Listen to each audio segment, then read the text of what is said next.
नमस्कार, मैं नरेश शौकीन। दोस्तों, आरएलडी प्रमुख चौधरी जयंत सिंह को लेके वेस्टर्न यूपी में अटकलों का बाजार बेहद गर्म है। पॉलिटिकल एनालिस्ट ये अनुमान लगाने की कोशिश कर रहे हैं कि क्या जयंत सिंह एक बार फिर नीतीश कुमार के नक्शे कदम पे चलते हुए पलटी मारेंगे। और जो शब्द उनके लिए आजकल यूज किया जाता है, चवन्नी, तो पॉलिटिकल एनालिस्ट ये समझने की कोशिश कर रहे हैं कि क्या चवन्नी फिर से पलटने वाली है। वैसे तो ये डेरोगेटरी टर्म है, लेकिन चवन्नी शब्द का इस्तेमाल सबसे पहले जयंत चौधरी ने खुद किया था। बात बहुत पुरानी नहीं है। उस वक्त वो अखिलेश यादव के खास दोस्त हुआ करते थे, उनके पॉलिटिकल अलाई हुआ करते थे, उनकी पार्टी के साथ उनका पॉलिटिकल अलायंस था, जिसकी वजह से उनको कामयाबी भी हासिल हुई। और उस वक्त भी ये बार बार सवाल किया जाता था कि क्या जयंत चौधरी बीजेपी के साथ अलायंस करेंगे। तो एक सभा को संबोधित करते हुए उन्होंने खुद ये कहा था कि मैं कोई चवन्नी नहीं हूं जो पलट जाए, लेकिन उन्होंने पलटी मारी और बहाना बनाया उनके दादा फॉर्मर प्राइम मिनिस्टर किसान मसीहा चौधरी चरण सिंह को भारत रत्न से नवाजना, जो मोदी सरकार ने फैसला किया था। और उस फैसले के बाद अगले दिन ही जयंत चौधरी ने ट्वीट किया था, दिल जीत लिया। पिछले 2 दिनों से इस तरह की खबरें आ रही है कि जयंत चौधरी का शायद दिल टूट गया है। एनडीए में शामिल होने के बाद 2 सभाओं में जयंत चौधरी शामिल हुए हैं। एक में मेरठ में, जहां जिस सभा को प्राइम मिनिस्टर नरेंद्र मोदी ने संबोधित किया था, और अगले दिन से ही सभी ने ये कहना शुरू कर दिया था कि उस सभा में जयंत चौधरी को पूरी तरह से इग्नोर किया गया। उनकी हैसियत बहुत कम जानबूझकर की गई। उसके बाद उन्होंने दूसरी सभा होम मिनिस्टर अमित शाह के साथ अटेंड करी मुजफ्फरनगर में, और वहां भी जयंत चौधरी को स्टेज पे कोई खास तवज्जो नहीं दी गई। उसके बाद 2 सभाएं वेस्टर्न यूपी में हो चुकी हैं, सहारनपुर और कैराना में।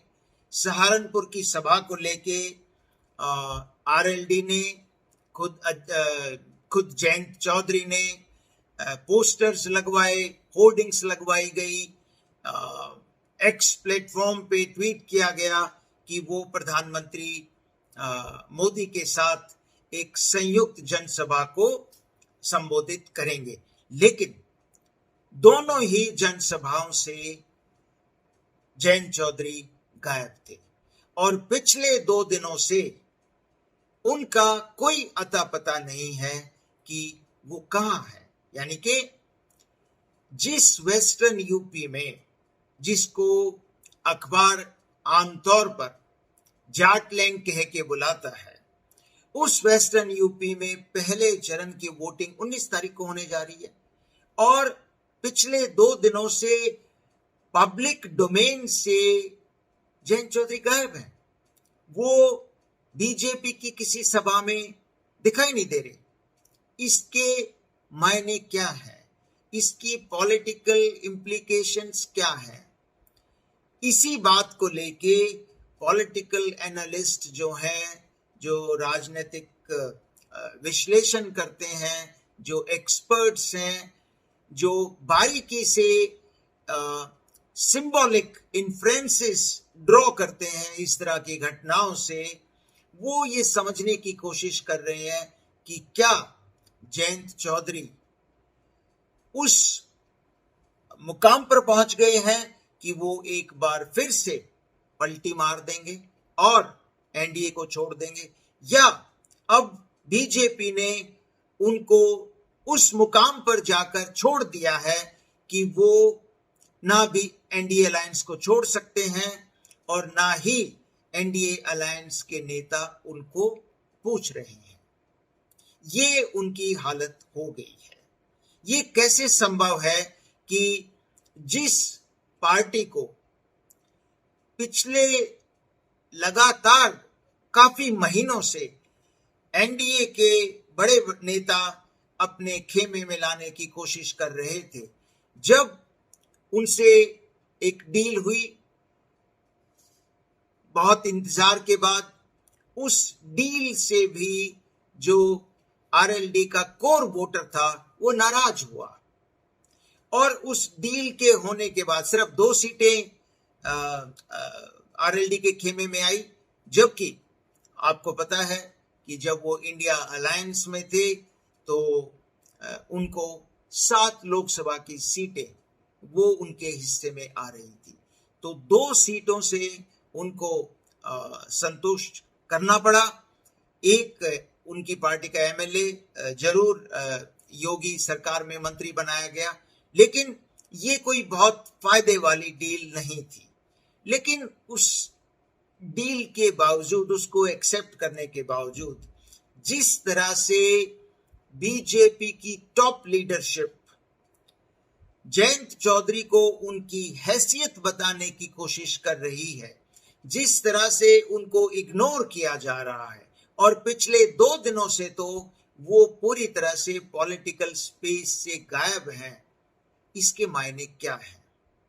क्या जयंत चौधरी अब इस पोजीशन में हैं कि वो एनडीए को फिर से अलविदा कह दें और दोबारा इंडिया अलायंस में चले जाएं, या इंडिया अलायंस में भी उनकी कोई बहुत ज्यादा उनका स्वागत नहीं किया जाएगा? बुरी तरह ऐसा लगता है कि जयंत चौधरी फंस गए हैं, stuck between the devil and the deep sea, वो वाली सिचुएशन जयंत चौधरी की हो गई है। ये जो स्पेकुलेशंस है, पॉलिटिकल स्पेकुलेशन चल रही हैं, ये जो अफवाहों का बाजार गर्म है, इसका कंक्रीट रिजल्ट क्या होगा, इसमें कितनी सच्चाई है? क्या सचमुच जयंत चौधरी बीजेपी की टॉप लीडरशिप से खफा हैं, नाराज हैं? क्या वो पूरी तरह से मायूस हो चुके हैं? ये अगले 1-2 दिन में पता चल जाएगा। लेकिन ये बिल्कुल क्लियर नजर आ रहा है किसी भी आम पॉलिटिकल ऑब्जर्वर को कि जयंत चौधरी और बीजेपी लीडरशिप के बीच सब कुछ नॉर्मल नहीं है, सब कुछ ठीक नहीं है। देखते हैं 1-2 दिन बाद क्या कोई इसका एक कंक्रीट इम्प्लीकेशन होगा और क्या कोई बात हमारे सामने आएगी। लेट्स वेट एंड सी। नमस्कार।